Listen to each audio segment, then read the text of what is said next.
गणेश जी की प्रियता है दुर्वा। क्या प्रियता है? दुर्वा। कितनी दुर्वा गणेश जी को समर्पित करी जाती है? मात्र 5। कितनी? आज के जमाने में लोग गट्ठा बनाकर चढ़ा दें, वो अपनी जगह पर है। 5 दुर्वा पंचम इंद्रियों को वश में करने के लिए, और भगवान के 5 जो स्वरूप हैं उनको अपने भीतर उतारने के लिए पंच। और दुर्वा में भी 3 गांठ। जब दुर्वा समर्पित करी जाती है तो उसमें नीचे दुर्वा की डंडी पर गांठ रहती है। 3 छोटी छोटी गांठें होना चाहिए।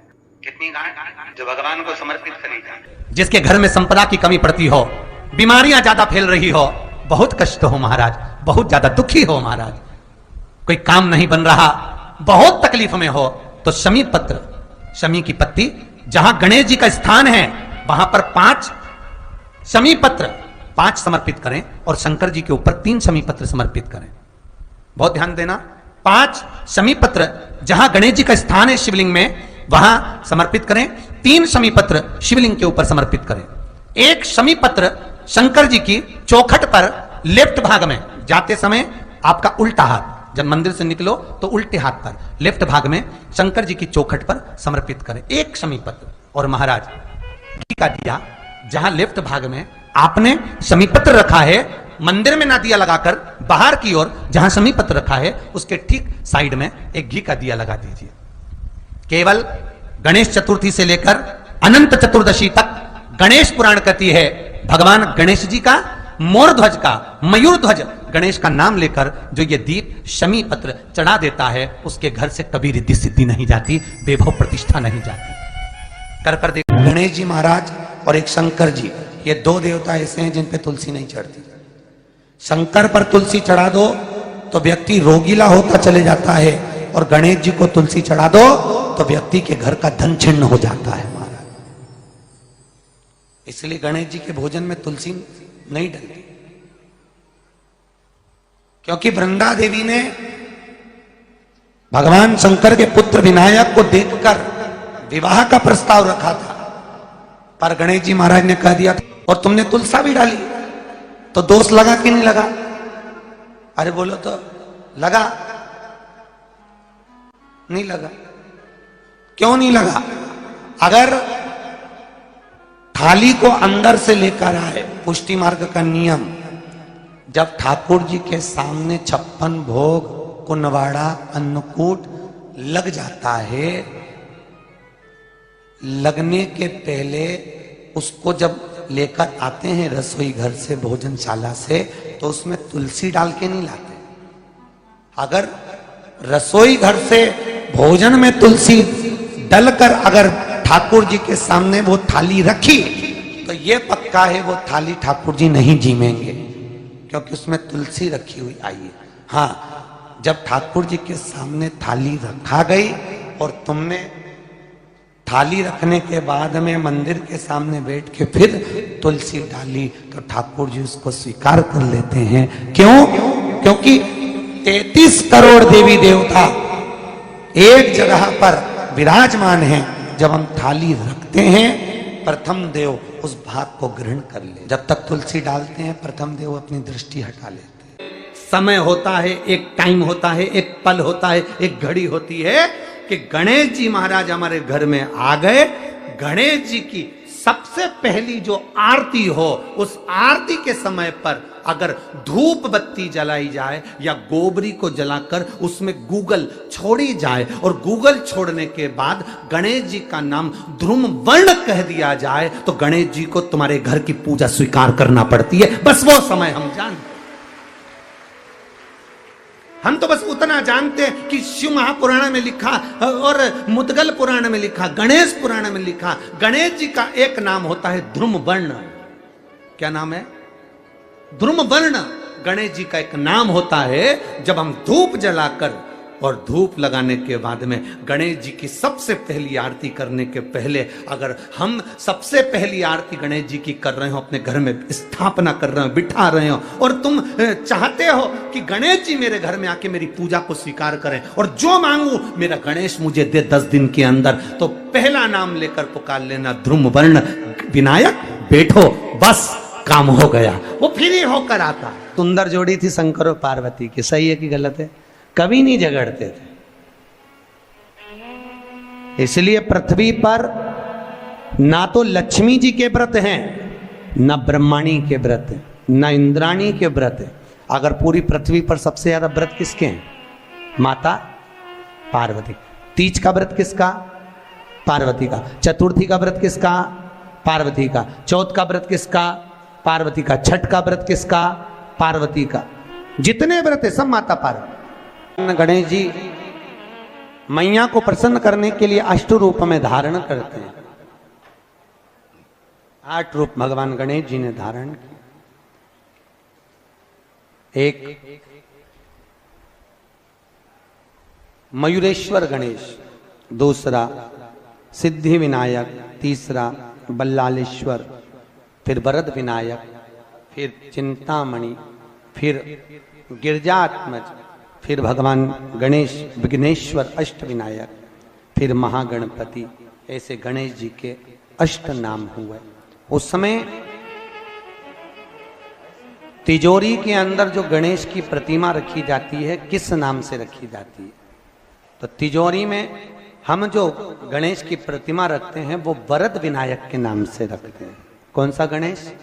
वरद। वरद विनायक के नाम से तिजोरी में गणेश रखते हैं।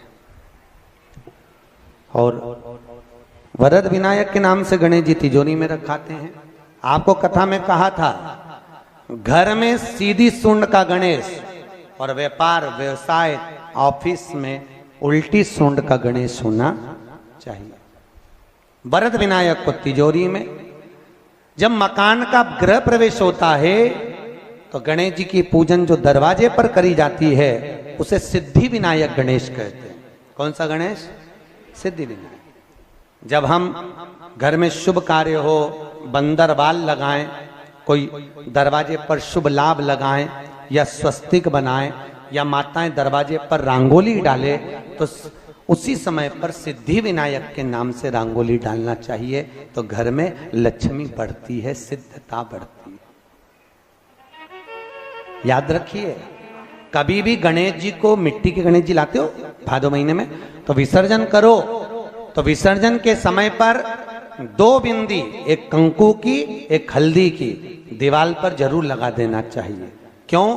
क्योंकि गणेश जी हमारे यहाँ आते हैं तो रिद्धि सिद्धि के साथ आते हैं, पर जब गणेश जी जाते हैं अगर हम बिंदी नहीं लगाते हैं तो गणेश जी अपनी रिद्धि सिद्धि को साथ में लेकर चले जाते हैं। पति के साथ पत्नी वापिस चली जाती है। जब हम बिंदी लगाते हैं तो उसका मतलब होता है कि हमारे घर की बहू हमारे घर में रहे, बेटा भले भ्रमण के लिए जाए।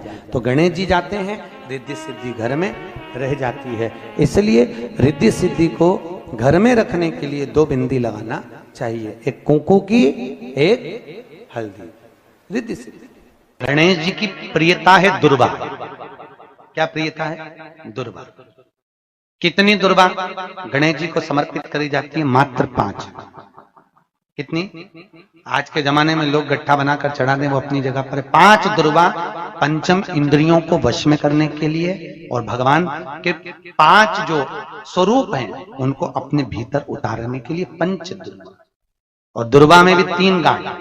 जब दुर्वा समर्पित करी जाती है तो उसमें नीचे दुर्वा की डंडी पर गांठ रहती है, 3 छोटी छोटी गांठें होना चाहिए। चतुर्थी का जो व्रत करने वाली होती हैं, जो चतुर्थी का पूजन करने वाली होती हैं, उनके भीतर का एक भाव होता है कि जैसे ही शाम का समय आए चंद्रदेव का पूजन करें। चंद्र जब प्रकट हो जाए, कलश भर लिया, उसके नीचे आखा दाना रख दिया, चावल गेहूं जो भी आप रखते हो पूजन के लिए, ऊपर पात्र आदि रख दिया, जलाशय, फिर अपन ने घी का दिया लगाकर पूजन भी कर ली। तो जो चतुर्थी का पूजन करने वाली होती है, जो चतुर्थी का नियम व्रत धारण करने वाली होती है, बड़ी बड़ी चतुर्थियां करती हैं या उसका नियम धारण करती हैं, तो चतुर्थी का जो पूजन करती है वो किस चीज के लिए होता है? केवल संतान, पुत्र, परिवार, हमारा कुटुंब, हम जिस कुल में हैं, हमारा कुल वैभव की ओर बढ़े, संपदा की ओर बढ़े और उसकी आयु बढ़े, उसकी आयु बढ़े, वैभव बढ़े। बहुत ध्यान दीजिएगा महाराज, चतुर्थी की पूजन में जो आप आखा दाना रखते हो, गेहूं वगैरह कुछ भी जो रखते हो, उसकी बड़ी महत्वता होती है महाराज। यहां तक कहा गया है, चतुर्थी की कथा तो आप लोग पढ़ते होंगे, जो लोग पढ़ते हैं उनको मालूम होगा। चतुर्थी की कथा में लिखा है चौथ माता के व्रत में वर्णन किया गया है कि वो आखा दाना जो रखा जाता है, मान लो कोई जरूरी काम होता है तभी आखा दाना को रखा जाता है, संभाल के रखते हैं कि हम इस काम के लिए जा रहे हैं और हमारा ये कार्य सफल होना चाहिए। तो जिसने चतुर्थी का व्रत करा है, जिसने चंद्रदेव का पूजन करा, चतुर्थी का व्रत करा, वो गणेश जी से विनती करके वहां से 2-4 आखा दाना उठा ले और जो व्यक्ति का काम अटक रहा है अपने ही घर का, पर दूसरे कुल को नहीं देना, अपने ही कुल के अंतर्गत जो काम अटक रहा है उसकी जेब में, उसके पल्लू में उस चीज को रख दिया जाए। तो चतुर्थी जो अगली आती है, जैसे आप महीने की करते हो तो महीने की, और आप जैसे करते हो कि 4 अलग बड़ी बड़ी चतुर्थी करते हो तो उसके अनुसार आपका कार्य सिद्ध होता ही है। उस आखे दाने का इतना महत्व होता है क्योंकि चतुर्थी का व्रत करने वाली माता जब व्रत करती है तो स्वयं चतुर्थी की कथा में लिखा हुआ है कि पार्वती जी गणेश जी से चतुर्थी की कथा बचवाती। चतुर्थी की कथा बाची किसने थी? स्वयं गणेश जी महाराज ने। और सुनी किसने थी?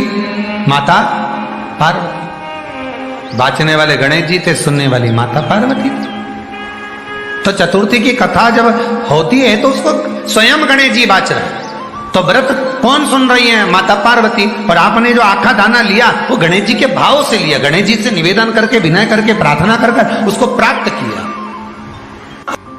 जितने आस्था चैनल पर कथा सुन रहे हो, जितने फेसबुक और यूट्यूब पर सुन रहे हो, और जितने इस छत्तीसगढ़ की पावन धरा पर बैठकर सुन रहे हो, बहुत सावधानी से सुनना। एक छोटा सा कपूर का टुकड़ा जब आरती में जलाया जाता है तो ये कपूर क्यों जलाते हैं? इस कपूर का महत्व क्या है? इस कपूर का कारण क्या है? ये कपूर है कौन जिसको हम आरती में जलाते? क्या जरूरत इस कपूर को आरती में जलाने की? क्या जरूरत इसको यज्ञशाला में जलाने की? क्या जरूरत है इस कपूर को पूजन में जलाने की?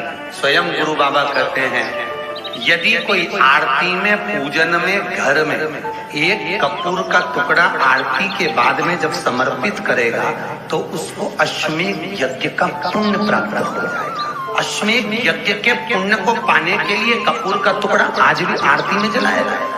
एक कपूर का टुकड़ा सुख का, इसीलिए हमारे यहाँ शास्त्र कहता है महाराज, जब आपको घर में अगर ऐसा लगने लगे कि 15 दिन से बहुत बेचैनी है, बहुत दुख तकलीफ लग रही है, कोई ना कोई बीमार पड़ रहा है, कुछ ना कुछ तकलीफें लग रही है, तो एक पीपल का पत्ता ले लो, उसके ऊपर एक कपूर का टुकड़ा ले लो, सारे घर में घुमाकर उसको दरवाजे के बीच मध्य में जलाकर रख दीजिए। थोड़ी सी जला 20 से 25 मिनट के अंदर मकान में एनर्जी वापिस आ जाएगी, उस भवन में एनर्जी वापिस प्राप्त हो जाएगी।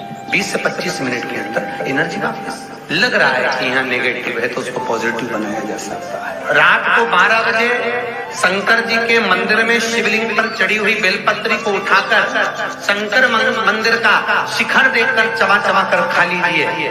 आपके पांव के घुटने बदलने की जरूरत नहीं पड़ेगी, ऑपरेशन की जरूरत नहीं। पेटता अलमस्तता। इस संवाद के अंतर्गत ये जो संवाद आया है श्री गणेश जी महाराज ने श्री शैलम पर, कार्तिकेय महाराज की पावन धरा पर, मल्लिकार्जुन की पावन धरा पर, श्री शैलम में 3 प्रश्न श्री गणेश जी महाराज ने करे और वो गणेश जी के 3 प्रश्न आपको भी ज्ञात होना चाहिए। पहला प्रश्न गणेश जी महाराज ने अपनी माता से कहा, माँ मृत्यु लोक के अंतर्गत इस भूमि पर जन्म लेने के बाद में अगर व्यक्ति को वृद्ध अवस्था का सामना ना करना पड़े तो उसके लिए क्या करना चाहिए? सुन लेना जवान भाई, जितने भी बेटा बेटी बैठे हैं और जितने आस्था चैनल पर, फेसबुक, यूट्यूब पर सुन रहे हैं, बड़े ध्यान से सुन लेना कि मान लो कि हमें वृद्ध अवस्था देखना ही ना पड़े,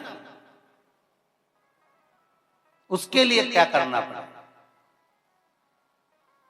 तो कहा उसका एक ही साधन, राम राम रटते रहो जब तक घट में प्राण, कब हो तो दीन दयाल के भनक पड़ेगा।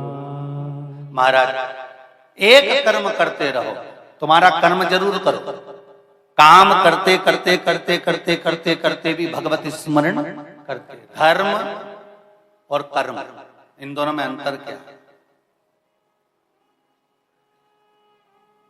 बोलो जल्दी जल्दी बोलिए।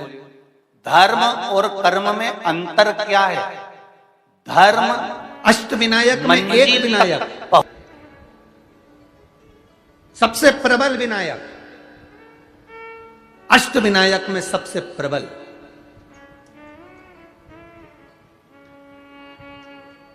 जहां के वृक्ष भी मोर का रूप लेकर आवाज लगाते हैं शिव जी को,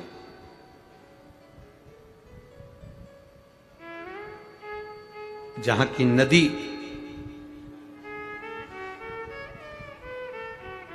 सिंधुरासुर असुर के कारण करहा रही है,